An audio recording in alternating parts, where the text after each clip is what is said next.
Hi there everyone, welcome to my channel, and in this tutorial video guys, we will create a program using C# programming language that will ask the user to give a kilogram value, and then our program will convert into grams equivalent. Before we continue, I would like to say thank you so much to all my viewers, avid listeners, subscribers, silent viewers, and most importantly to my subscribers.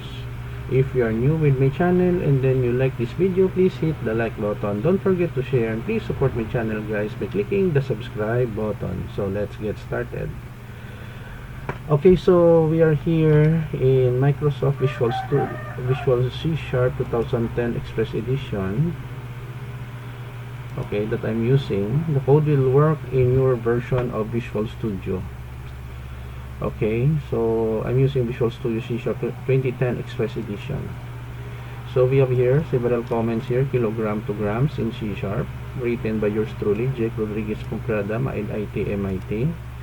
And then I have two websites where you can download free source code. The first one is www.jakerpomperada.blogspot.com, and then the second one is www.jakerpomperada.com, which offers free source code. Currently guys, I'm accepting computer programming jobs, software development, web development, IT consultancy, computer tutorials, programming assignments, capstone project at a very affordable cost. You can reach me in my personal email address at jakerpomperada@gmail.com. Thank you so much. So we have here the first line of code, console write line, new line, for new line \n for formatting purposes, and then the title, kilogram to grams in C#, new line here, console write, give to kilogram. So I declare a variable decimal kilogram in equals convert to decimal. We will convert it, and then decimal to gram equals kilogram multiplied by 1000. So basically 1 kilogram is equivalent to 1000 grams. Next we have here new line, and then we display the result here.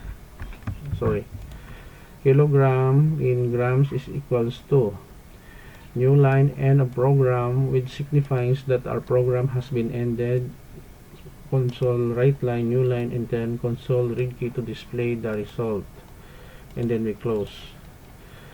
Don't worry guys, because I will put a link in the video description where you can download the complete source code in my two websites for free. Okay, let us click the start debugging button, or F5. Kilogram to grams in C#, give the kilogram. Now let's say 6.4 kilogram in grams is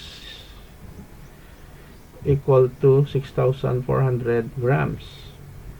End of program. Another example, we have 3.5 kilogram in grams is equal to 3,500. End of program.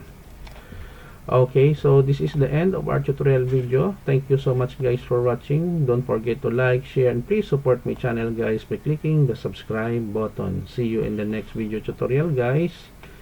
This is your friend Jake saying bye bye for now.